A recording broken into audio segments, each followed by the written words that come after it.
Bismillahirrahmanirrahim. Assalamualaikum warahmatullahi wabarakatuh. Alhamdulillahi rabbil alamin. Wabihi nasta'inu ala umri dunya waddin. Wa sallallahu ala nabiyyina wa sayyidina Muhammadin wa ala alihi wa sahbihi ajma'in. Amma ba'd. Kita panjatkan puja dan puji syukur kehadirat Allah Subhanahu wa taala.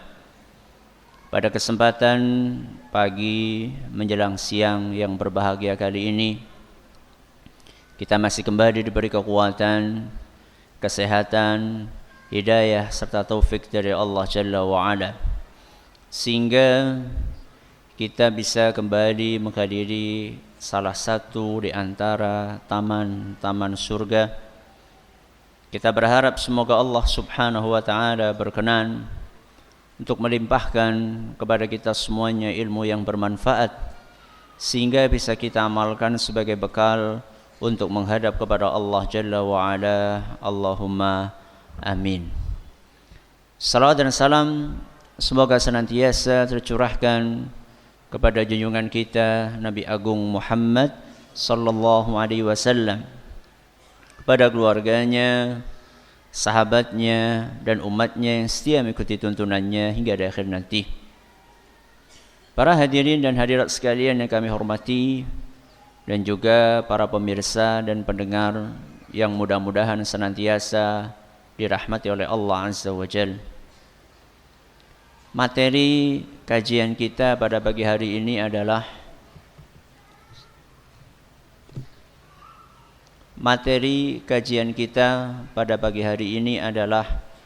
biografi Ummul Mukminin Khadijah radhiyallahu anha, sosok yang sangat istimewa dalam kehidupan Nabi kita Muhammad sallallahu alaihi wa ala alihi wa sahbihi wasallam. Barangkali banyak di antara jamaah sekalian yang pernah membaca tentang biografi beliau, pernah mendengar kisah tentang kehidupan beliau, dan mungkin kisah itu sudah pernah didengar sejak dahulu masih ada di bangku sekolah. Namun tidak ada salahnya ketika kita kembali mengulang apa yang sudah pernah kita pelajari, karena kisah manusia-manusia yang mulia tidak akan pernah membosankan, apalagi seandainya kisah itu dikupas dan diambil pelajarannya untuk kita terapkan di dalam kehidupan kita sehari-hari. Sejarah manusia-manusia mulia itu bukan hanya tentang angka, bukan hanya tentang hafalan jumlah sekian, lahir pada tanggal sekian, wafat pada tanggal sekian, peperangan jumlah pasukan kaum muslimin sekian, kaum musyrikin sekian, yang menang siapa, yang kalah siapa.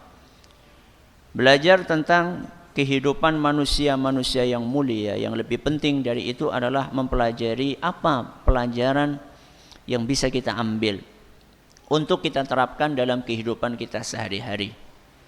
Karena itulah Allah berfirman, laqad kana lakum fi rasulillahi uswatun hasanah. Telah ada dalam diri Nabi sallallahu alaihi wasallam suri tauladan yang baik. Jadi kita belajar kehidupan Nabi SAW dan kehidupan keluarga Nabi SAW untuk kita contoh. Bukan sekedar untuk kita hafal nasabnya Muhammad sallallahu alaihi wasallam bin siapa, bin siapa, bin siapa. Bukan sekedar itu. Itu penting.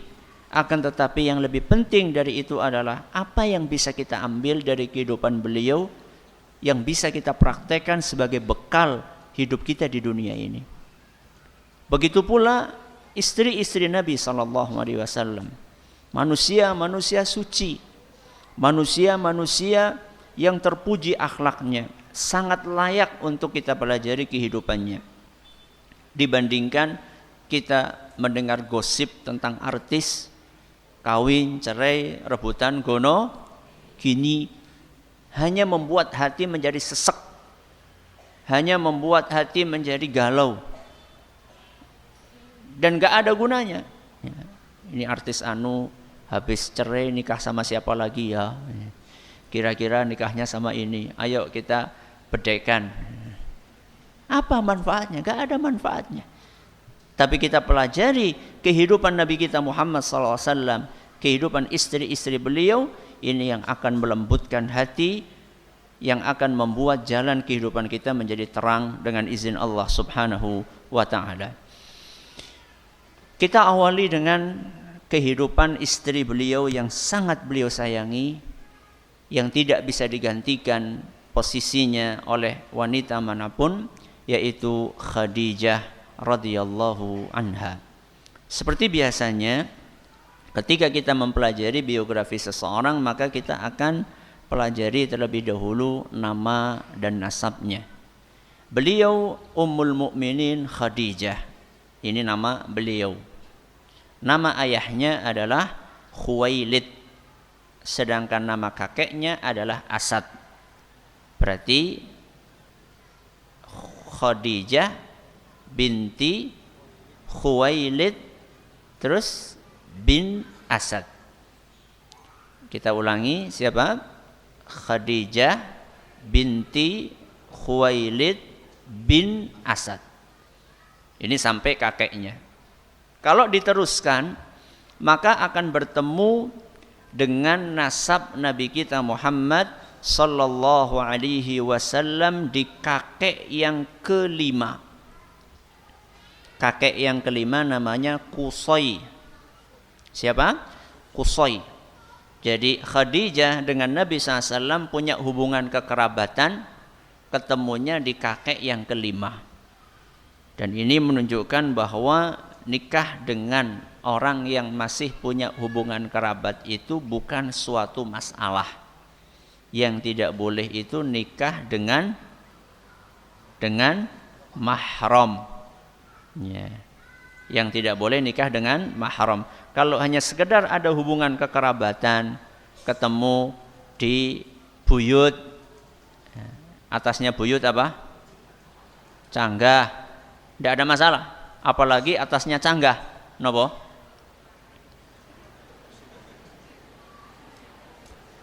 Mbah, buyut, canggah, terus wareng. Dure wareng, udek-udek siwur. Kalau sekedar ketemu di situ tidak ada masalah. Ya, mbah, buyut, wareng, udek-udek siwur. Di atasnya udek-udek siwur apa? Enggak tahu, sama. Kakek nomor 5. Yaitulah Qusay. Jadi Nabi SAW ketemu kekerabatannya dengan Khadijah di kakek yang keberapa? Di kakek yang kelima. Di masa jahiliyah, sebelum Khadijah mengenal Nabi kita Muhammad sallallahu alaihi wasallam, beliau sudah dikenal sebagai wanita yang kaya raya. Beliau bergerak di bidang bisnis. Bagaimana caranya? Caranya beliau kerjasama dengan pria-pria yang beliau percaya. Kasih modal, kemudian kerjasama dengan pria tersebut untuk berdagang ke negeri-negeri yang lainnya. Makanya kalau kita perhatikan kebiasaan orang Quraisy apa? Li'ilafi Quraisy. Apa kebiasaannya? Ilafihim rihlatash syita'i was-saif. Kebiasaan orang-orang Quraisy itu adalah melakukan perjalanan jauh di musim dingin dan di musim panas. Ngapain? Dagang. Ya. Kalau enggak ke Yaman, ya ke Syam. Ya. Nah, Khadijah karena beliau seorang wanita dan wanita yang terhormat, Ya. Di saat jahiliyah dahulu, Khadijah ini sudah punya gelar At-Tahirah. Apa artinya At-Tahirah? Wanita yang suci. Sebelum kenal Islam. Sebelum kenal Islam, Khadijah ini sudah terkenal di kalangan orang Arab sebagai At-Tahirah, wanita yang suci. Dan salah satu bentuk kesucian beliau nggak ikut-ikutan dagang ke Syam gitu. Nggak lazim. Saat itu nggak lazim wanita keluar, apalagi nggak pakai mahram. Ya. Maka Khadijah pun bekerja sama dengan para lelaki yang beliau percaya untuk membawa dagangannya. Nanti ketika pulang bagi hasil atau berbagi keuntungan. Begitulah kehidupan Khadijah di masa jahiliyah. Sampai beliau mendengar ada sosok yang bernama Muhammad bin Abdullah. Dan kejujuran Muhammad bin Abdullah sallallahu alaihi wasallam ini sudah terkenal. Maka begitu Khadijah mendengar tentang kejujuran Nabi kita Muhammad sallallahu alaihi wasallam, terpercaya, akhlaknya mulia, sampai beliau mendapatkan gelar napa? Al-Amin, yang terpercaya. Masing-masing punya gelar sendiri-sendiri. Khadijah tadi gelarnya apa? At-Tahirah, wanita yang suci. Nabi kita SAW gelarnya Al-Amin, laki-laki yang terpercaya. Begitu mendengar kabar tentang adanya sosok laki-laki yang jujur, sopan, ramah, dan itu jarang pada masa itu. Pada masa itu, laki-laki yang jujur, ramah, ganteng maning, ya, itu jarang. Maka akhirnya Khadijah pun tertarik ingin bekerja sama dengan Nabi kita Muhammad sallallahu alaihi wasallam untuk berdagang. Bagaimana caranya? Khadijah menitipkan barang-barang berharga untuk dijual di Syam. Untuk dijual di Syam. Dan barang yang dititipkan oleh Khadijah kepada Nabi kita Muhammad SAW bukan barang biasa. Tidak seperti yang biasa beliau titipkan kepada laki-laki yang lain. Kenapa? Karena Khadijah sudah mendengar reputasi Nabi kita Muhammad sallallahu alaihi wasallam. Ya. Maka yang dititipkan sama Nabi kita SAW barang yang berharga, yang mahal. Nah, untuk menemani Nabi kita Muhammad SAW, Khadijah mengirim orang kepercayaannya untuk menemani Nabi kita Muhammad SAW dagang. Orang kepercayaan Khadijah itu namanya Maisarah. Sinten? Maisarah. Berdua. Loh, gimana sih? Bukan mahram kan? Kok berdua? Iya Bu, bukan mahram. Maisarah nemeni Nabi SAW. Gimana masa Nabi Muhammad jalan bareng sama Maisarah? Boleh nggak Bu? Boleh nggak? Hah? Boleh. Kenapa boleh? Karena Maisarah itu nama laki-laki. Oh bunder. Saya dulu pertama kali dengar kisah ini, dening Rasulullah SAW boncengan sama Maisarah. Maisarah itu nama laki-laki.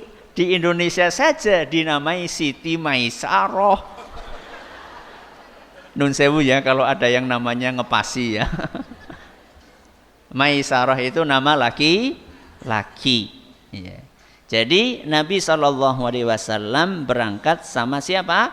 Maisarah. Di tengah jalan Nabi kita Muhammad SAW singgah di sebuah tempat dekat kuil. Kuil itu adalah tempat ibadah. Dekat kuil seorang laki-laki Nasrani, seorang pendeta Nasrani. Nabi SAW saat itu singgah bernaung di bawah sebuah pohon. Nah, ketika sedang bernaung di sebuah pohon tersebut, si pendeta ngelihat Nabi kita Muhammad SAW. Lalu pendeta itu bertanya kepada Maisarah, siapa laki-laki itu yang sedang bernaung di bawah sebuah pohon? Maka Maisarah pun mengatakan, Qurasyyun. Dia adalah seorang laki-laki dari suku Quraisy, tinggalnya di Mekah. Begitu mendengar jawaban dari Maisarah, maka si pendeta itu berkata, ma nazala tahta hadhihi syajarati qat illa nabi. Yang duduk bernaung di bawah pohon itu adalah seorang nabi. Ini sudah ada prediksi dari seorang pendeta Nasrani. Dan ini bukan dukun. Ya. Mereka berkata seperti itu karena punya landasan, punya dasar. Dasarnya mana? Dari kitab suci yang mereka baca. Orang-orang Nasrani mereka punya kitab suci. Apa kitab sucinya? Injil. Ya. Di dalam Injil sudah disebutkan bahwa akan datang di akhir zaman Nabi dengan ciri-ciri seperti ini. Nah, pendeta tadi ketika melihat Nabi kita Muhammad sallallahu alaihi wasallam, melihat ciri-ciri itu ada dalam diri beliau. Maka si pendeta Nasrani tadi pun mengatakan ini nabi. Ya. Singkat cerita, lewat kemudian melanjutkan perdagangannya. Alhamdulillah dengan kejujurannya, dengan taufik dari Allah Subhanahu wa taala, dengan kesopanannya, dengan tutur katanya yang halus, singkat kata dagangan habis ludes, keuntungannya besar berlimpah ruah. Ya, jadi bukan habis ludes orang ada duit, habis ludes untungnya besar. Ya. Akhirnya datanglah pulang ya Nabi kita Muhammad SAW sama siapa tadi? Maisarah, bukan Siti Maisarah. Ya, pulang dengan Maisarah. Nah, sampai pulang di situ, Khadijah kan melihat sendiri, hasilnya luar biasa. Ya, berbeda dengan hasil yang dibawa oleh laki-laki yang lainnya yang pernah diajak kerjasama oleh Khadijah radhiyallahu anha. Bukan hanya itu yang membuat beliau menjadi takjub. Apa cerita yang tersebar di Mekah tentang kejujuran, tentang kesopanan Nabi kita Muhammad SAW itu terbukti nyata. Ya. Dan disinilah cerdasnya Khadijah radhiyallahu anha. Khadijah radhiyallahu anha walaupun sudah mendengar reputasi Nabi kita Muhammad sallallahu alaihi wasallam, akan tetapi beliau tetap ingin tahu sendiri. Ya. Dengan cara mengirim orang kepercayaannya untuk bersafar bersama. Nah, di saat safar itulah akan ketahuan akhlak pribadi seseorang yang aslinya. Pakai huruf shad. Ya. Akan ketahuan sifat aslinya seseorang. Ya. Umar bin Khattab dalam sebuah riwayat yang dinukil oleh Ad-Dainuri dalam kitab beliau Al-Mujalasat, itu pernah ketemu sama seseorang. Ya, pernah ketemu sama seseorang. Orang itu berkata kepada Umar, inna fulanan rajulun au rajulu sidqin. Wahai Umar, aku kenal si A. Si A itu orangnya jujur sekali. Berarti orang ini memberi info kepada Umar tentang kejujuran si A. Maka Umar pun bertanya kepada orang tersebut, hal safarta ma'ah? Kamu bisa tahu orang itu jujur dari mana? apakah engkau pernah bersafar bersama dia? Apa bersafar? Bepergian jauh. Pernah bepergian jauh sama dia? Orang itu mengatakan la. Apa la? Tidak. Ya minimal jenengan tahu la karo na'am. Gue minimal gue. Ya. La itu artinya tidak, na'am itu artinya iya. Ya. Kata orang tersebut, la, saya nggak pernah. Akhirnya Umar bertanya pertanyaan yang kedua. Fahal kana bainaka wa bainahu muamalah? Apakah engkau dan si A pernah ada urusan duit? Ya, urusan duit itu macam-macam. Ya, bisa bisnis, ya, bisa jual beli, bisa pinjem. Ya. Apakah engkau pernah terlibat urusan duit sama dia? Qala la. Jawabannya sama, tidak. Kemudian Umar bertanya dengan pertanyaan yang ketiga, fahali tamantahu ala syai'?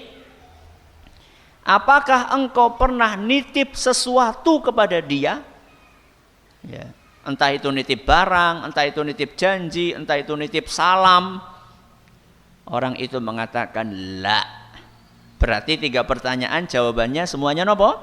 La. Apa pertanyaan pertama? Pernah safar bersama dia atau tidak? Yang kedua, pernah urusan duit sama dia atau tidak? Yang ketiga, pernah nitip sesuatu sama dia atau tidak? Ternyata jawabannya semuanya la. Maka kemudian Umar berkata, fa antal ladzi la ilma laka bih. Kamu enggak tahu si A itu siapa. Khadijah radhiyallahu anha melakukan 3-tiganya tadi. Ya. Untuk mengetahui siapa sebenarnya Nabi kita Muhammad sallallahu alaihi wasallam ini. Ya. Itu caranya, Bu, kalau panjenengan pengen tahu laki-laki seperti apa. Jadi bukan lihat di pengajian tok. Ya. Kalau di pengajian ya semuanya kelihatan soleh. Kabehan ya kuplukan nang pengajian. Ya. Kabehan sarungan nang pengajian. Ya. Kalau pengen tahu, lihat kayak apa orangnya betul-betul. Bukan sekedar lihat di pengajian. Ustadz itu kan kelihatan soleh karena duduknya di depan. Nggak tahu bagaimana kalau di rumah. Belum tentu soleh. Ya mudah-mudahan soleh. Belum tentu. Jenengan cuma ngelihat di sini saja. Ya, loh, kalau pengen tahu gimana Ustadz? Yuk tanya sama orang-orang yang dekat dengan dia. Siapa? Teman sepermainan dia. Yang satu umur sama dia. Ya, biasanya orang itu jujur sekali dengan orang yang satu umur. Ya. Lihat, tanya sama dia info.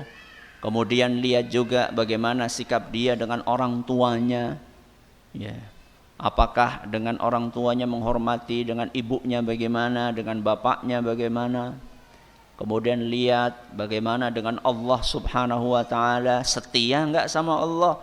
Kalau sama Allah aja enggak setia, apalagi sama selain Allah subhanahu wa ta'ala. Ya. Jadi Khadijah radhiyallahu anha betul-betul teliti dalam hal itu. Ya.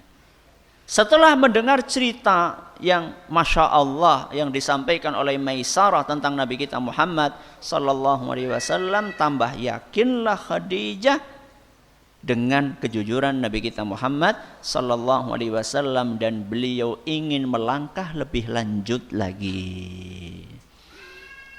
Kenapa? Karena saat itu Khadijah sudah menjanda. Loh, berarti Khadijah sudah nikah? Iya. Khadijah itu di zaman jahiliyah pernah nikah dengan 2 orang laki-laki.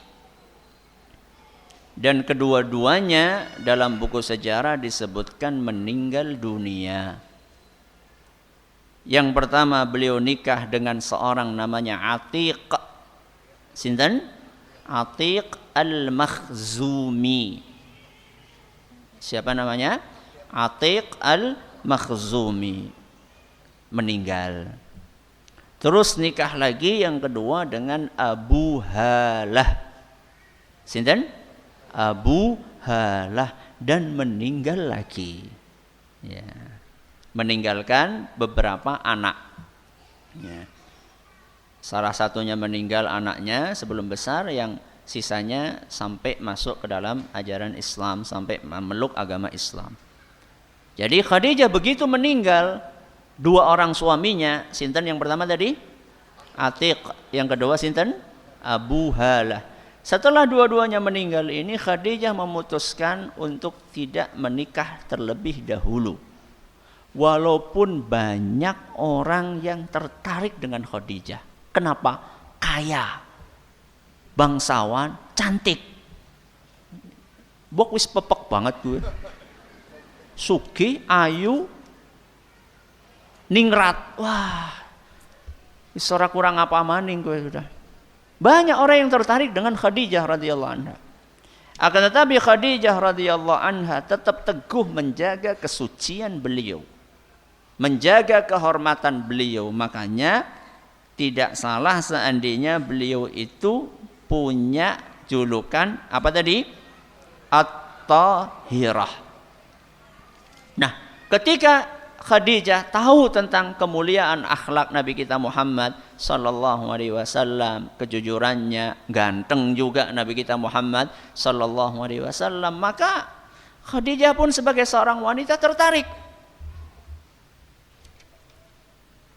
Walaupun sebagai seorang wanita tetap yang namanya mengungkapkan perasaan itu sulit. Apalagi yang akan diungkapkan, manusia yang akan dia ungkapkan perasaannya kepada orang tersebut, itulah manusia yang juga termasuk orang yang terpandang di Mekah. Walaupun secara ekonomi beliau rendah secara ekonomi, Nabi kita Muhammad sallallahu alaihi wasallam. Maka lagi-lagi Khadijah pun menunjukkan kecerdasannya, tidak langsung mengungkapkan isi hatinya. Khadijah ini minta tolong sama seorang temennya, namanya Nafisah. Sinten? Nafisah. Ya.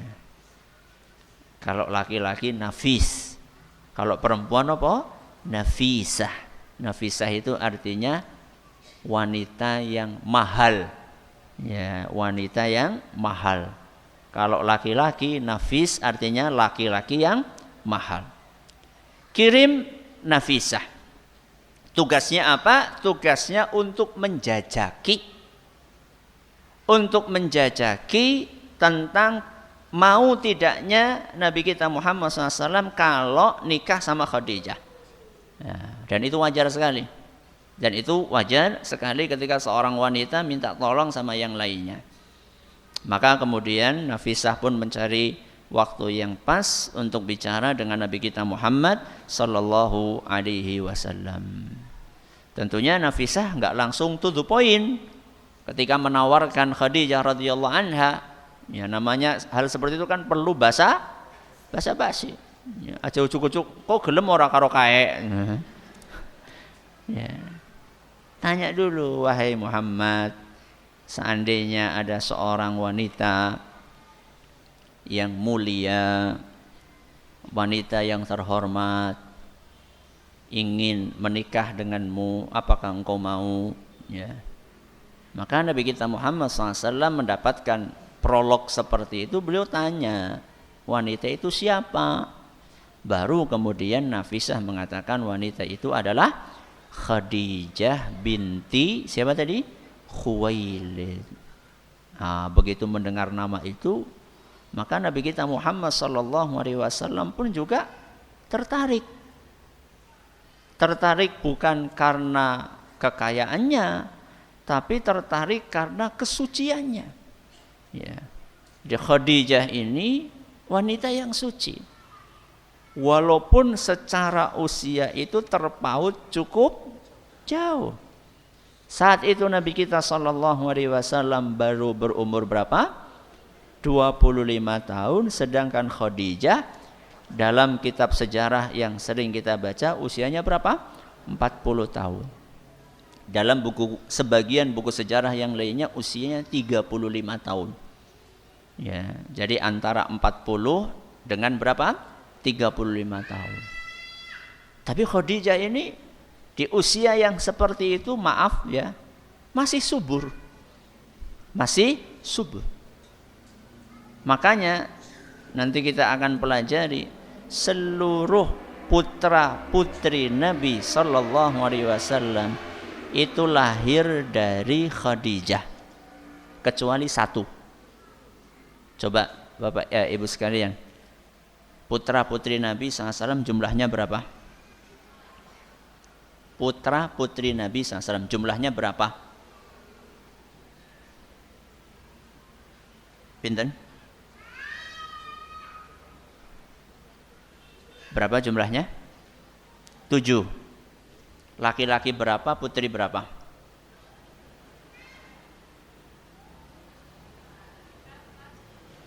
Putra 4. Laki-laki 4, putri 3. Kebalik. Walik berarti gimana? Laki-laki 3, perempuan 4. Ayo kita hitung. Kita mulai dari anak laki-laki. 1. Al-Qasim. Sinten? Al-Qasim. Itulah julukan Nabi SAW, Abu Al-Qasim. Ya. Yang kedua, Abdullah. Sinten?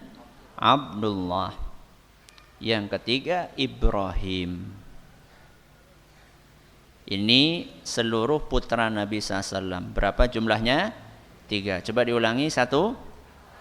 Al-Qasim. Yang kedua? Abdullah. Yang ketiga? Ibrahim. Sekarang kita pindah putri Nabi SAW. 1. Zainab. Sinten? Zainab. Yang kedua Ruqayyah. Ruqayyah. Yang ketiga Ummu Kulthum. Sinten? Ummu Kulthum. Yang keempat Siragil. Sinten? Fatimah.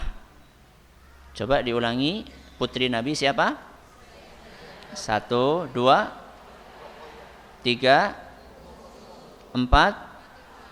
Bagus. Coba diulangi dari awal. Anak putra Nabi SAW. 1, 2, 3. Baik, pindah putri Nabi SAW. Terus? Bagus. Terus? Berapa semuanya? Semua putra putri Nabi SAW lahir dari rahimnya Khadijah.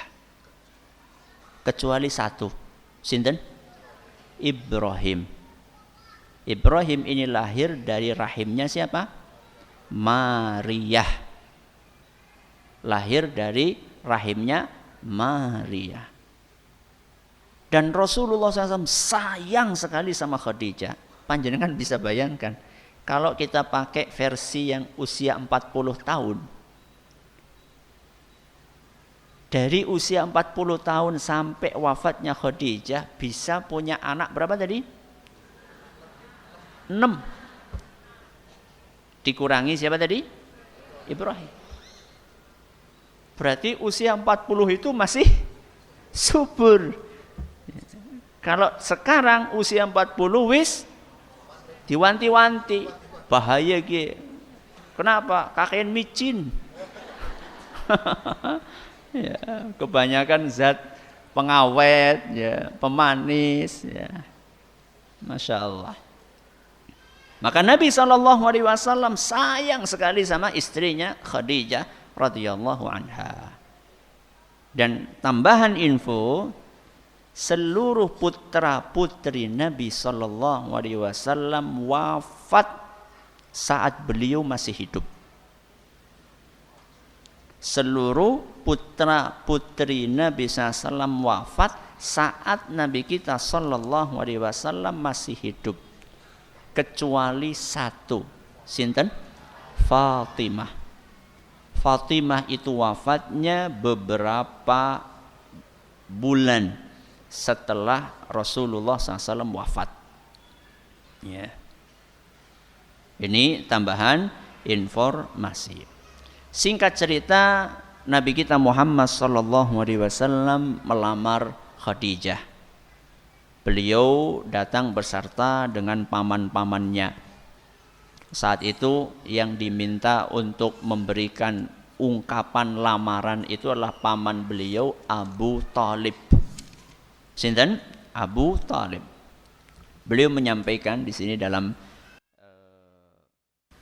kitab sejarah disebutkan bahwa Abu Thalib itu ketika melamar beliau berkata, amma ba'du fa inna Muhammadan mimman la yuwazanu bihi fatan min Quraisy illa rajaha bihi syarafan wa nublan wa fadlan wa aqla.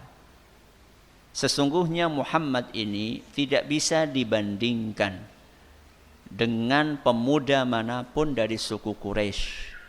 Dia orang yang mulia, orang yang cerdas, orang yang istimewa. Wa in kana fil mali qalla, walaupun dari sisi harta dia kekurangan. Jadi inilah proporsionalnya Abu Thalib.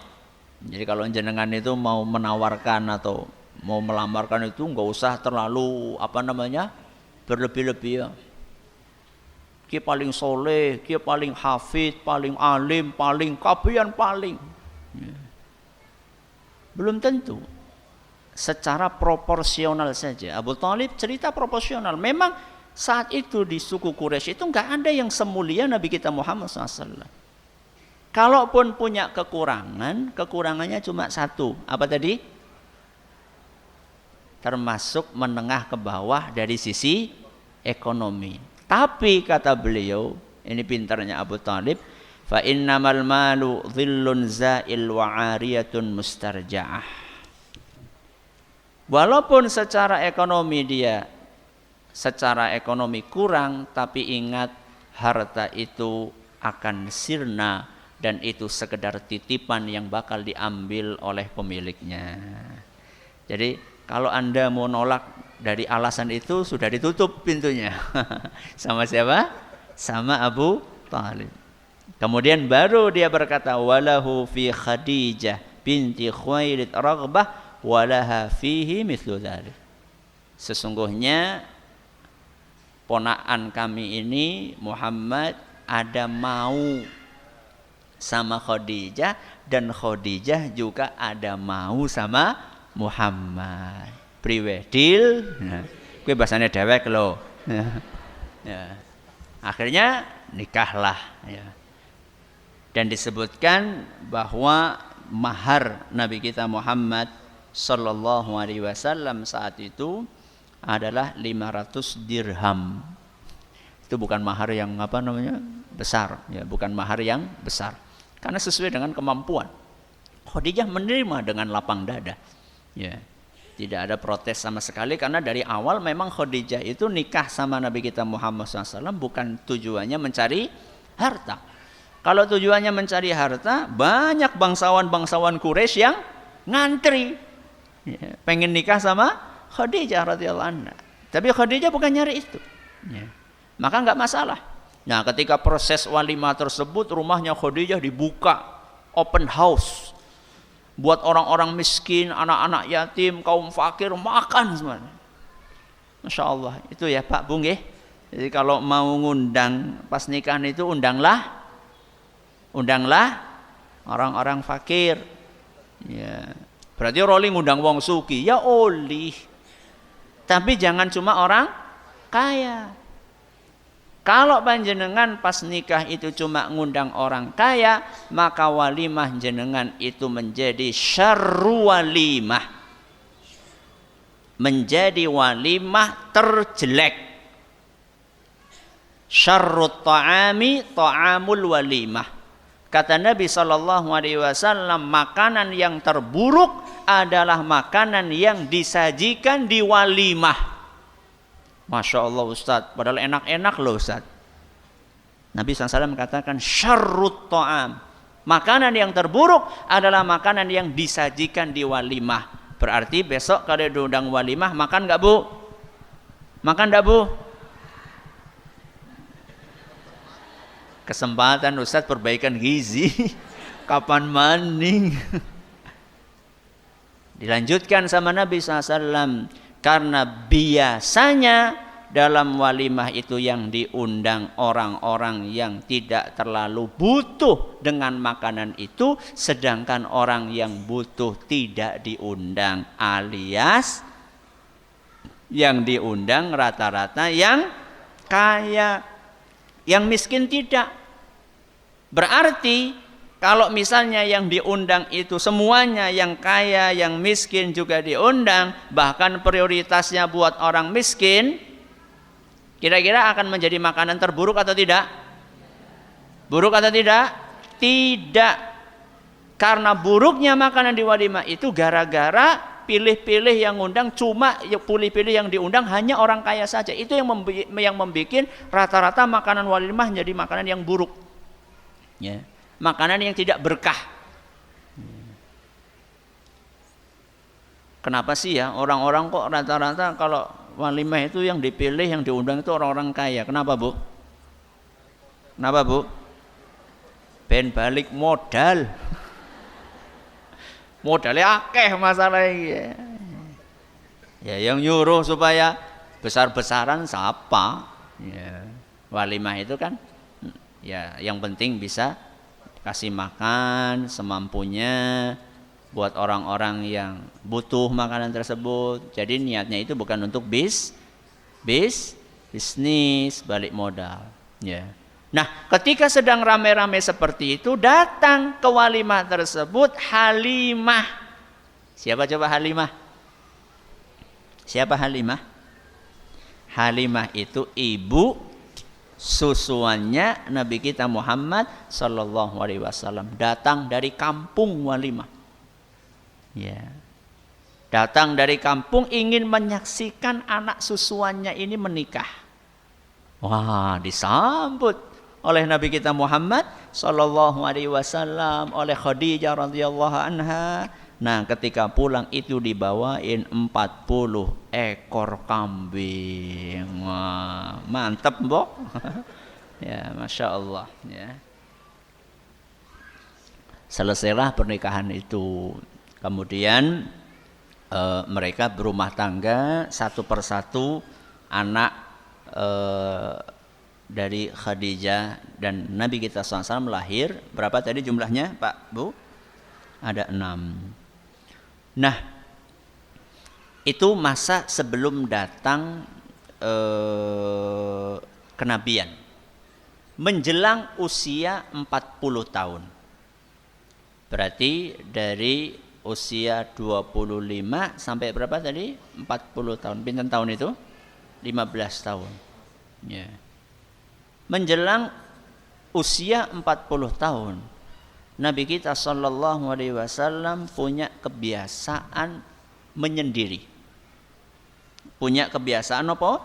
Menyendiri. Menuju ke sebuah tempat di Mekah. Sebuah gua namanya Gua Hira. Gua Hira. Ya. Dan Khadijah dengan setia terus berusaha untuk menyediakan kebutuhan suaminya. Ya. Kebutuhannya apa dibawakan oleh Khadijah radhiyallahu anha. Kemudian kadang-kadang Khadijah mengirim orang kepercayaannya untuk menemani, untuk melihat ya dari jauh apakah ada sesuatu yang terjadi dengan Nabi kita Muhammad sallallahu alaihi wasallam atau tidak. Nabi SAW pulang disambut oleh Khadijah, terus berjalan seperti itu. Walaupun tentunya yang namanya istri salihah ketika ditinggal suaminya, walaupun untuk tujuan yang baik, tetap kan ada perasaan khawatir, mau ada apa-apa. Ya, itu istri yang salihah. Jadi jenengan kalau misalnya suaminya pergi kok alhamdulillah lu ngamaning, itu meragukan itu. Ya. Ya. Jadi Khadijah radhiyallahu anha sedih kalau ditinggal sama Nabi kita Muhammad sallallahu alaihi wasallam, walaupun tahu tujuannya untuk yang baik, yaitu untuk ibadah. Begitu berjalan sekian lama sampai turunlah wahyu kepada Nabi kita Muhammad sallallahu alaihi wasallam yang dibawa oleh malaikat Jibril, yaitu ayat pertama surat Al-Alaq yang berbunyi napa? Iqra bismi rabbikal ladzi khalaq. Bacalah dengan nama Rabbmu yang telah menciptakan. Dan proses turunnya wahyu itu memang serem. Kenapa serem? Karena itu terjadi di tempat yang sunyi.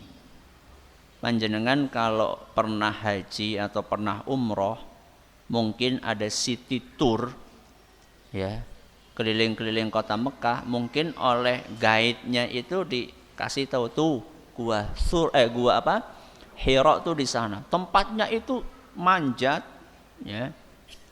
Kemudian sempit. Tempatnya apa? Sempit dan gelap.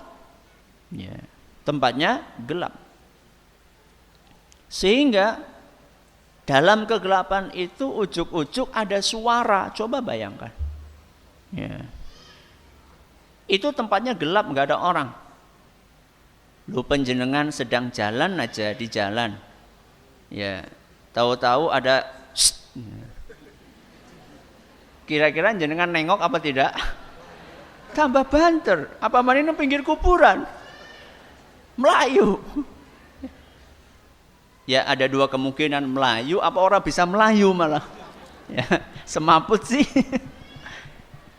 Dan bukan hanya ada suara, tahu-tahu Nabi kita Muhammad SAW didekap dari belakang. Ya. Didekap, dan dekapnya ini betul-betul mendekap dengan kencang. Disebutkan dalam buku-buku sejarah sampai Nabi kita Muhammad sallallahu alaihi wasallam hampir tidak bisa bernafas, bayangkan. Dan perintahnya supaya baca, dan Nabi kita SAW tidak bisa baca. Ma'ana biqari, saya nggak bisa baca. Perhatikan, dituntut untuk melakukan sesuatu yang beliau tidak mampu dengan cara yang serem kayak tadi. Maka setelah selesai peristiwa tersebut, Nabi kita SAW bergegas turun, ya, pulang ke rumah, membuka pintu, ya, menemui Khadijah dalam keadaan menggigil, shock, dan beliau berkata, zammiluni, zammiluni. Apa artinya? Selimuti aku, selimuti aku. Apa yang dilakukan oleh Khadijah? Langsung menyelimuti Nabi kita Muhammad SAW tanpa banyak bertanya. Bu, penting. Apa bu? Penting. Ya, mungkin cerita ini sudah sering kita dengar, tapi pelajaran yang diambil mungkin masih jarang. Penting. Tipe laki-laki dengan tipe wanita itu berbeda, Pak Bu.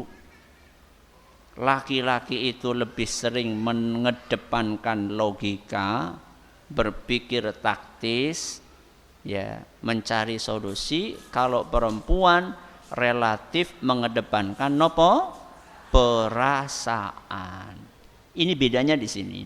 Maka harus paham tipe masing-masing. Laki-laki harus memahami tipenya wanita yang perasa. Wanita harus memahami laki-laki yang tipenya logis. Ya.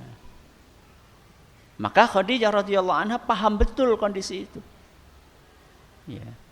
Langsung diselimuti, nggak banyak tanya Khadijah. Coba ibu-ibu bandingkan dengan sebagian istri. Ya, sebagian istri. Yang kalau suaminya datang dalam keadaan lesu, ya, kemudian datang langsung cemberut, ya, langsung tiduran, kepalanya di apa? dipegangi kayak gini, ya. Menghela nafas panjang. Itu sebagian istri begitu suaminya datang seperti itu langsung ngapain? Langsung tanya. Ana apa jane Pak? Wonten nopo? Ada apa Pak? Ya. Biasanya suami kalau ditanya seperti itu jawabnya apa? Enggak ada apa-apa. Itu sudah rata-rata suami itu jawabannya seperti itu, enggak ada apa-apa. Istrinya malah tambah. Loh kok enggak cerita? Aku kan kalau ada masalah juga cerita. Ya. Sudah kayak gitu tambah, apa enggak percaya sama aku? Kira-kira suami digituin gimana? Tambah stres. Ya. Wong dia itu pulang-pulang pengen menenangkan diri. Laki-laki itu tipenya memang nggak mau langsung cerita. Pengennya ya istirahat dulu. Nanti cari waktu yang pas untuk cerita. Sudah ditungguin saja, jangan dicecur dengan pertanyaan macam-macam. Ya. Memang beda tipe, laki-laki dengan wanita itu beda tipe. Ya. Terus apa yang dilakukan Ustadz kalau suami datang seperti itu? Ambilkan apa kesenangan suami. Ya, sukanya kopi, bikinin kopi. Ya, sukanya air putih, bikinin air putih. Datang dipijeti. Ya. Khadijah itu kan langsung menyelimuti. Nabi kita Muhammad SAW. Karena memang saya itu Nabi kita SAW mengatakan butuh untuk diselimuti. Ya. Itu seharusnya yang dilakukan oleh seorang istri yang baik kepada suaminya. Ya. Nanti kalau suaminya saat itu sudah pengen cerita, akan cerita sendiri. Sudah membuka hati, akan cerita sendiri. Ya. Kemarin sebenarnya ada masalah kantor, Dek. Ruwet banget. Oh iya Mas, gimana masalahnya? Tapi alhamdulillah sudah beres. Nah, jadi suami itu suka untuk menunjukkan, nih loh aku sudah selesai masalahnya. Ya, aku nggak ingin ngerepotin kamu kan sudah capek. Gitu. Itu tipenya laki-laki. Kalau wanita tipenya, masya Allah, pengennya cerita terus. Kalau ada masalah, wanita itu tipenya pengen apa? Mengungkapkan, walaupun mungkin belum ada solusinya, sing penting atine plong walaupun separo. Ya, karena kan belum ada solusi. Itu buat wanita itu sudah cukup. Ada orang yang mau mendengarkan ceritanya. Suatu saat mungkin panjenengan cerita sama suami, wah Mas kesel banget, hari ini capek sekali. Ya, tamu nggak berhenti, anak-anak rewel, ya. Kemudian pembantu nggak masuk, ya, capek sekali. Ya. Dia itu cuma pengen cerita saja. Jadi suami itu, ya, yang seharusnya dilakukan ya berusaha untuk mengimbangkan frekuensinya. Ya, dipuji misalnya, masya Allah Dek, aku tuh rasanya kayaknya nggak pernah ketemu istri seperti kamu. Ya, itu langsung berbunga-bunga sudah itu. Ya. Delos ya. Itu sudah cukup buat istri. Jadi jangan kemudian ketika istri sedang seperti itu suami sambil pegang gadget ya. Aduh kesel ya Dek, gimana kalau adik kelas kita itu kayaknya bisa gabung deh dengan kita. Paham nggak Bu? Ya, maksudnya gimana kalau kita datangkan wanita lain sebagai istri kedua untuk membantu tugas-tugasmu? Kiamat. Ya. Jadi masing-masing harus punya pemahaman tentang pasangannya. Ini salah satu yang menyebabkan bagaimana Khadijah radhiyallahu anha sangat istimewa di hati Nabi kita Muhammad sallallahu alaihi wasallam. Betul. Ketika Nabi kita SAW sudah tenang hatinya, Baru kemudian beliau bercerita kepada istrinya, ay Khadijah, mali laqad khasyitu ala nafsi. Wahai Khadijah, aku ini ada masalah apa ya? Apa yang terjadi dengan aku? Aku jadi khawatir seandainya terjadi apa-apa dengan diriku. Saat itulah baru Khadijah radhiyallahu anha sebagai seorang istri yang salihah, yang paham karakter laki-laki, menghibur Nabi kita Muhammad SAW. Kalla abshir, tidak wahai suamiku, aku sampaikan kabar gembira, fa wallahi la yukhzikallahu abada, demi Allah tidak mungkin Allah akan menghinakanmu. Kenapa? Fa wallahi innaka latasilur rahim wa tasduqul hadith wa tahmilul kalla wa taksibul ma'duma wa tuqrid dhaifa wa tu'inu ala nawaibil haq. Tidak mungkin Allah Subhanahu wa taala menterlantarkanmu wahai suamiku, karena reputasimu bagus banget. Kamu itu rajin silaturahim. Kamu itu suka bantu orang miskin. Kamu itu suka sedekah. Kamu itu suka jamu tamu. Banyak sekali, gak mungkin orang seperti kamu itu akan mendapatkan hal-hal yang tidak mengenakkan dari Allah Subhanahu wa taala. Ya. Langsung datang seorang istri yang setia. Itu ketika suaminya dapat masalah dan dia sudah mulai mau membuka tentang masalah itu, dia akan mensupport, bukan malah gembosi. Dadakan ngaji nganah-nganah dadi kayak kiye urusane, repot. Buk biasa-biasa baik kayak kan tanggane, dadakan berubah penampilan, jadi angel mbok urusane. Anda itu sebagai seorang istri dukung kebaikan yang dilakukan oleh suami. Jangan sampai malah gembosi. Ya. Khadijah nggak cukup sampai di situ. Untuk menenangkan hati suaminya, Khadijah pergi ya kepada sepupunya namanya Waraqah. Sinten? Waraqah. Nama lengkapnya Waraqah bin Naufal. Siapa Waraqah bin Naufal? Dia adalah seorang Nasrani, menguasai banyak isi dari Injil. Dan beliau sudah lanjut usia, sudah senior, sudah sepuh sekali. Khadijah menemui Waraqah, kemudian menceritakan kejadian yang dialami oleh Nabi kita Muhammad sallallahu alaihi wasallam.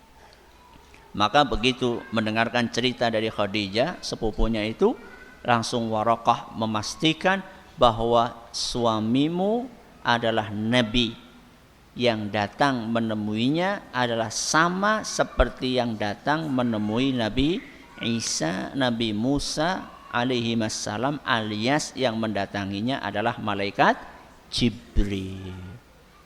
Nah, setelah dapat info itu, Khadijah ingin semakin menenangkan hati suaminya, diajaklah Nabi kita Muhammad SAW untuk menemui Waraqah, mendengar sendiri cerita itu. Akhirnya tenanglah hati Nabi kita Muhammad sallallahu alaihi wasallam. Lebih tenang lagi ketika Nabi SAW diangkat menjadi nabi, ketika beliau diangkat menjadi rasul, lebih tenang lagi hati Nabi SAW. Ternyata yang pertama kali beriman siapa? Khadijah radhiyallahu anha. Inilah support dalam dunia dakwah, dalam ibadah, dalam dunia hijrah. Jadi ibu-ibu kalau panjenengan menemukan suami jenengan, mendapati suami jenengan hijrah, dukung, support. Ya. Kalau perlu jenengan ikut hijrah pula. Ya. Walaupun konsekuensinya mungkin ada beberapa hal yang berkurang. Nah, suami ingin meninggalkan riba misalnya, dukung. Walaupun nanti konsekuensinya akan ada pengurangan pemasukan, pengurangan uang belanja, dukung. Itu kebaikan. Ya. Gak cuma hanya Khadijah sendiri yang beriman, putra-putri Nabi SAW pun juga demikian. Putri-putri Nabi SAW pun juga demikian. Diajak sama Khadijah untuk beriman. Di saat banyak orang yang menolak dakwah Nabi SAW. Ketika Khadijah mendukung dakwah Rasul, Ada resikonya atau tidak? Ada resikonya atau tidak? Besar resikonya. Ya. Resikonya besar. Harta yang dimiliki oleh Khadijah pasti berkurang. Ya. Karena dipakai ini, pakai itu untuk mendukung dakwah. Kemudian juga kedudukan Khadijah itu juga mulai berkurang ketika mulai ada orang-orang yang tidak suka. Ya, tidak seperti dahulu lagi. Ya. Akan tetapi Khadijah radhiyallahu anha tetap istiqamah mendukung dakwah Nabi kita Muhammad sallallahu alaihi wasallam sampai itu diakui betul. Dalam sebuah riwayat yang dibawakan oleh Imam Ibnu Abdul Bar dalam kitab beliau Al-Isti'ab, Nabi kita sallallahu alaihi wasallam berkata, "Wallahi ma abdalanillahu khairan minha." Demi Allah, tidak ada seorang wanita pun yang bisa menggantikan posisi Khadijah. Kenapa? Satu, amanat bi idh kafaran nas. Khadijah mau beriman kepadaku ketika semua orang tidak mau beriman kepadaku. Satu. Wasaddaqatni idh kadzabanin nas. Khadijah percaya kepadaku ketika semua orang tidak percaya kepadaku. Wa wasatni fi maliha idh haramanin nas. Dan Khadijah mengeluarkan hartanya untuk mendukung perjuanganku ketika orang-orang semua tidak mau membantu aku. Yang keempat, wa razaqanillahu minha auladan idh haramani auladun nisa. Dan Khadijah pulalah dari rahimnya lahir anak-anakku ketika istri-istriku yang lain tidak bisa memberikan itu untukku.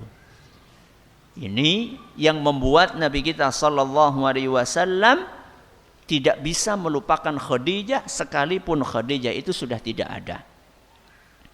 Singkat cerita, orang-orang Quraisy semakin marah kepada Nabi kita Muhammad sallallahu alaihi wasallam karena tidak mau menghentikan dakwah beliau.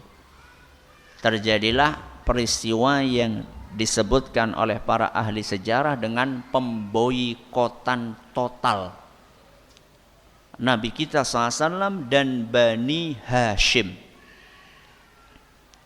Bani Hashim, ya, keluarga Nabi SAW, klannya Nabi kita SAW diboikot di sebuah lembah Syi'ib baina jabalain, sebuah lembah di antara dua gunung, sempit, enggak terlalu lebar. Khadijah sebagai seorang istri yang berbakti kepada suaminya, walaupun dia bukan dari Bani Hashim, tetap Khadijah menemani Nabi SAW. Berat sekali. Ya. Kenapa berat? Enggak boleh ada yang nikah dengan Bani Hashim enggak boleh nikah dengan yang lainnya. Enggak boleh jual apa-apa sama Bani Hashim dan enggak boleh beli apa-apa dari Bani Hashim. Semuanya dikucilkan, diisolir di satu lembah itu. Pernah ada orang dari luar Mekah. Mereka datang bawa barang dagangan. Ya.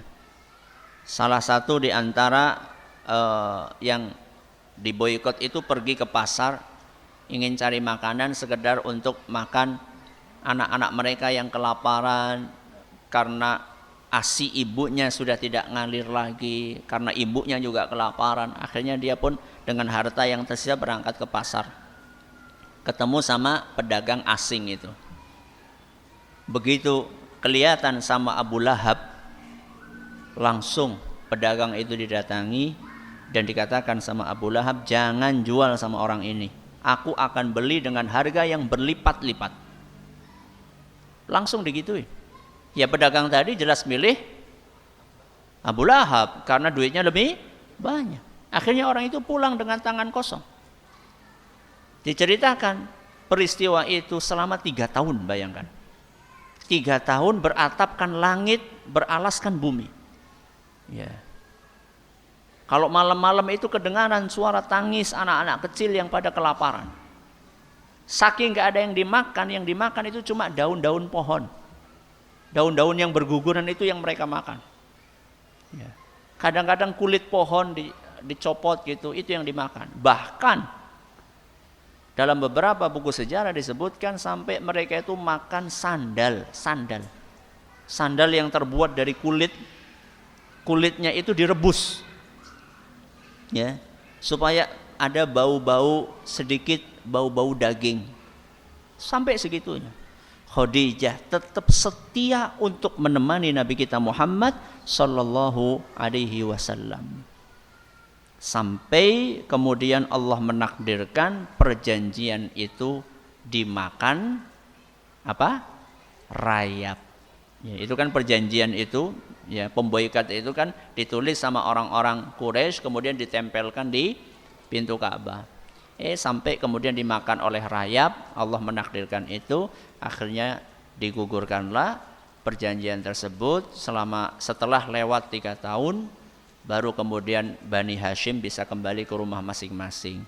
Nah, ketika pulang ke rumah masing-masing itulah Khadijah karena beratnya suasana itu sakit. Ya. Khadijah sakit. Dan saat sakit itu, ya, Khadijah saat sakit itu Nabi SAW kedatangan Jibril alaihissalam. Jibril datang membawa salam dari Allah untuk Khadijah.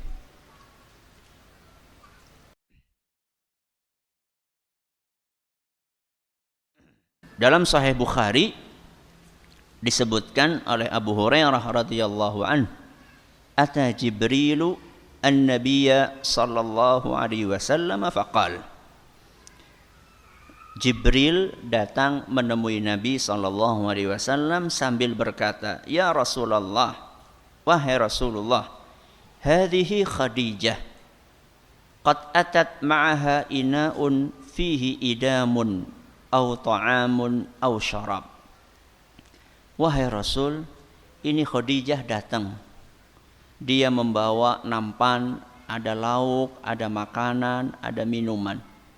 Fa idza hiya atatka, saat nanti Khadijah sudah bertemu denganmu, faqra 'alaiha salama min rabbiha wa minni.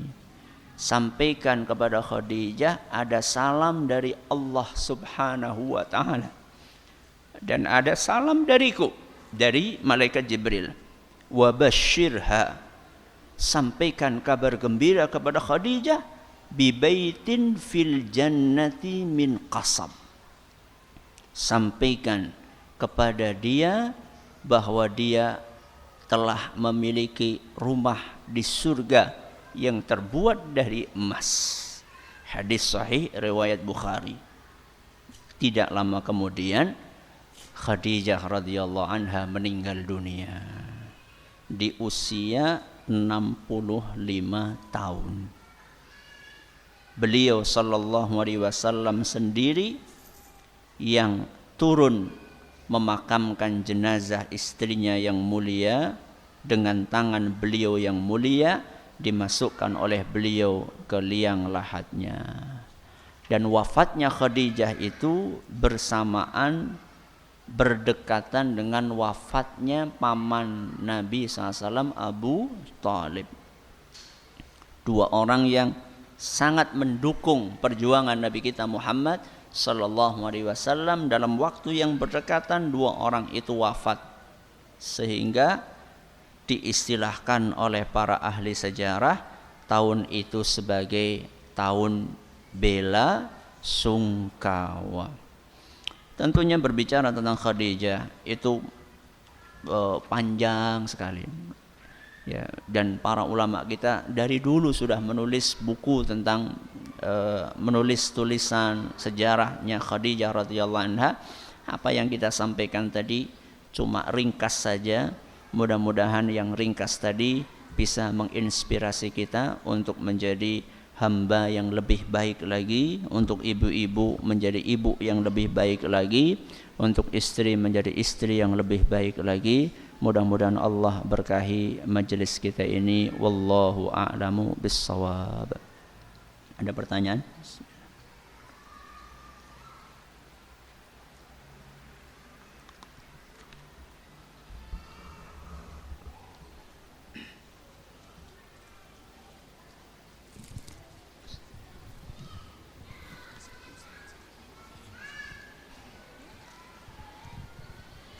Ibu, ada yang mau bertanya, Ibu? Silakan. Mau bertanya, monggo ini mic-nya.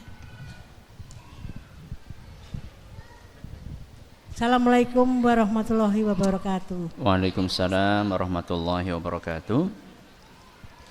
Pak Ustadz, saya mau menanyakan kenapa waktu Nabi Muhammad pergi Gua Hiro terus mendapatkan wahyu dari Allah, kok sebelumnya ada rencana Nabi pergi ke sana itu ngapain gitu? Ada apa? Kenapa Nabi Muhammad menuju ke Gua Hiro? Apakah memang sudah diberitahu oleh malaikat atau bagaimana kok ada keinginan pergi ke Gua Hiro sehingga dia akhirnya beliau mendapat wahyu? Iya. Kata para ulama, Nabi SAW itu mendapatkan semacam ilham yang itu Allah tanamkan, Allah masukkan ke dalam hati beliau. Jadi Allah lah yang membuat hati beliau itu menjadi cenderung untuk menyendiri. Dan memilih tempat itu ya tentunya dengan ilham dari siapa? Dari Allah Subhanahu wa ta'ala. Wahyu itu nanti ketika pas usianya berapa? 40 tahun. Jadi kenapa kok milihnya Gua Hiro? Ya karena ilham dari Allah Subhanahu wa ta'ala. Dan kita juga tidak dianjurkan sekarang untuk melakukan seperti apa yang dilakukan oleh Nabi SAW, menyendiri di Gua Serandil misalnya gitu ya. Itu enggak. Ya, kita kalau pengen menyendirilah di mana? Di masjid, karena itulah syariat Nabi kita Muhammad Sallallahu Alaihi Wasallam setelah beliau diangkat menjadi Nabi. Inti jawabannya karena Allah memberikan ilham kepada beliau memilih tempat itu. Wallahu a'lam bishawab. Ya. Terima kasih.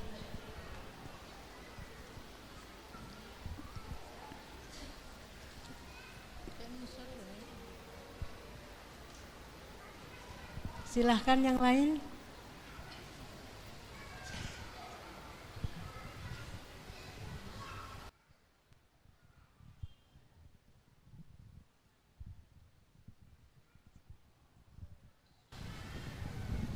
Assalamualaikum warahmatullahi wabarakatuh. Waalaikumsalam warahmatullahi wabarakatuh. Izin bertanya Ustadz, seperti yang tadi sudah dijelaskan, kalau Khadijah binti Khuwailid itu mendapatkan gelar dengan At-Thahirah alias suci gitu ya. Nah, selain karena beliau tidak mengikuti safar ke Yaman ataupun Syam, apakah ada sebab lain kenapa Khadijah pantas mendapatkan gelar itu? Terima kasih. Ya, terima kasih atas pertanyaannya. Khadijah mendapatkan gelar At-Thahirah karena beliau menjaga kehormatannya. Tidak gampang nuwun sewu tertarik dengan laki-laki lain. Ya. Jadi ada sebagian wanita itu ketika sendiri entah itu sendiri ditinggal pergi suaminya atau ditinggal wafat suaminya, itu tidak bisa menjaga diri. La taruddu yadalamis. Siapa saja bisa berkomunikasi menyentuh dia. Itu adalah contoh wanita yang tidak suci.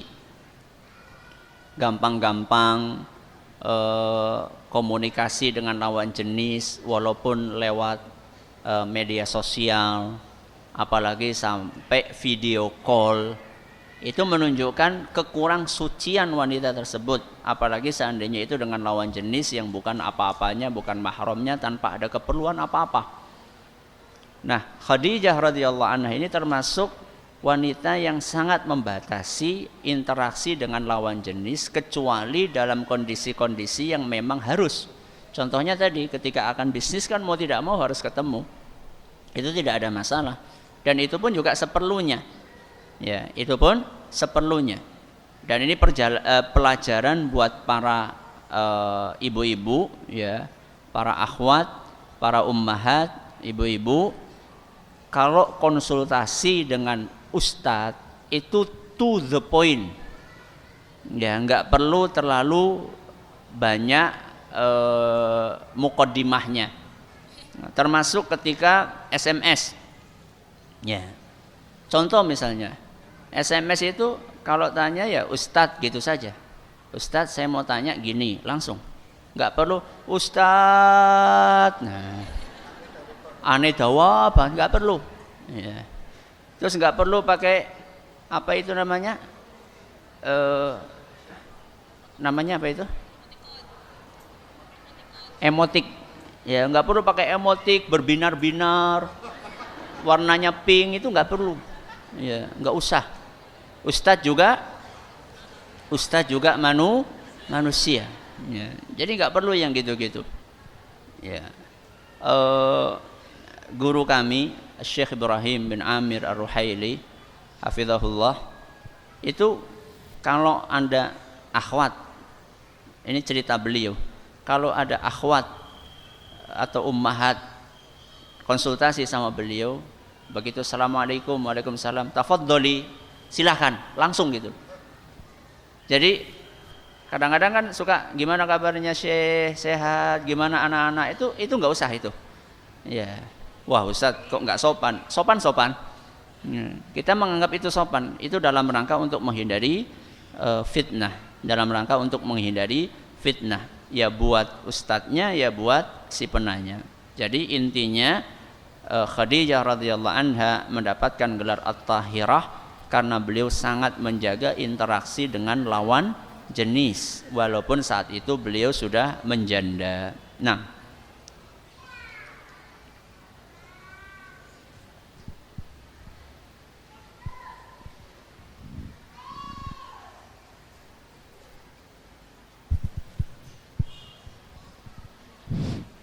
Assalamualaikum Ustadz.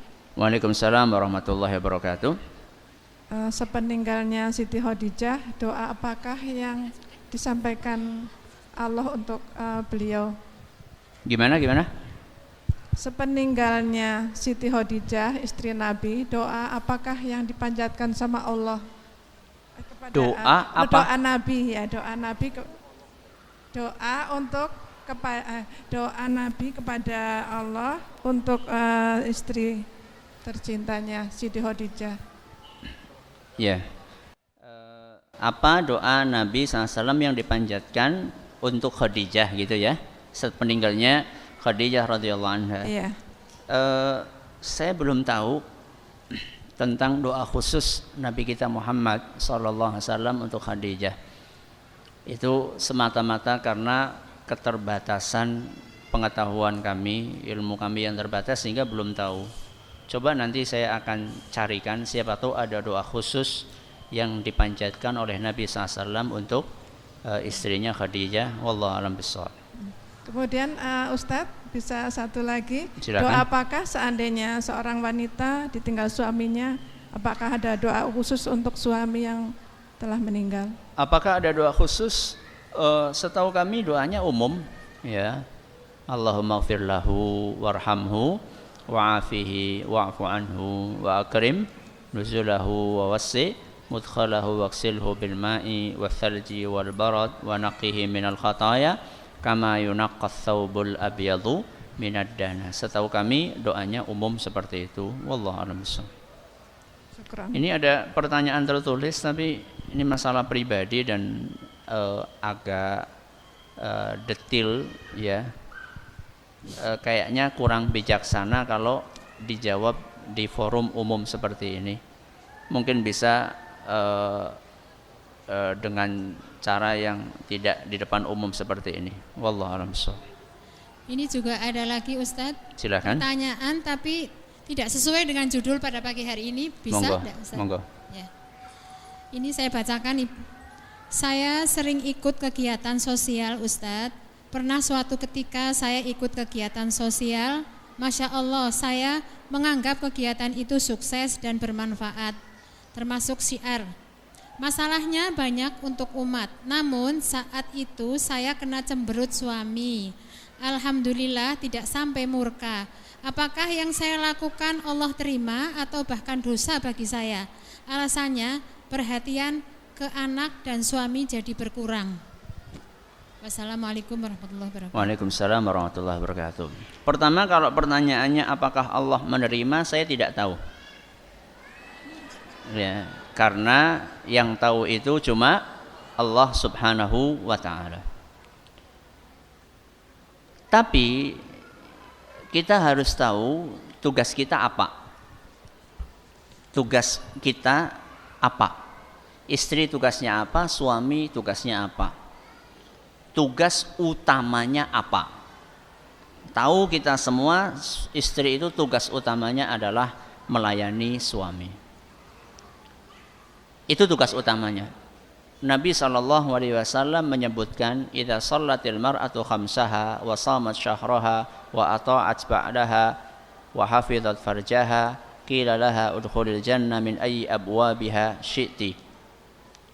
Seandainya wanita itu 5 waktunya, salat 5 waktunya bagus, puasa Ramadannya bagus, taat kepada suaminya, menjaga kehormatannya, maka akan dikatakan kepada wanita itu, silahkan masuk surga lewat pintu manapun. Tugas utamanya wanita itu. Ya, tugas utama istri itu tadi yang sudah kita sampaikan. Nah, ketika Anda punya keinginan untuk ikut kegiatan sosial, maka yang perlu diperhatikan satu, niatnya apa, ikhlas atau tidak. Yang kedua, apakah itu membuat tugas utama Anda sebagai seorang istri buat suami dan sebagai seorang ibu buat anak-anak, apakah menyebabkan tugas utama itu menjadi terbengkalai atau tidak? Kalau iya maka jangan. Kalau iya maka jangan. Kalau tidak maka minta izin sama suami. Kalau diizinkan sama suami melangkah, kalau tidak maka Anda tidak berdosa seandainya tidak ikut dengan kegiatan sosial tadi.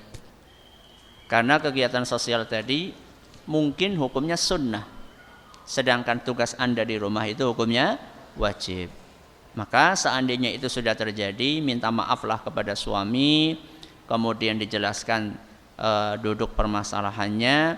Kalau diizinkan ikut, kalau tidak, insya Allah tugas Anda di rumah tidak kalah mulia dengan tugas Anda di luar rumah. Mohon maaf, saya ada kegiatan habis ini, ada janjian, maka kita cukupkan sampai di sini. Terima kasih atas perhatiannya. Mohon maaf atas segala kekurangannya. Kita tutup dengan membaca doa kafaratul majlis. Subhanakallahumma wa bihamdika asyhadu an la ilaha illa anta astaghfiruka wa atubu ilaik. Wassalamualaikum warahmatullahi wabarakatuh.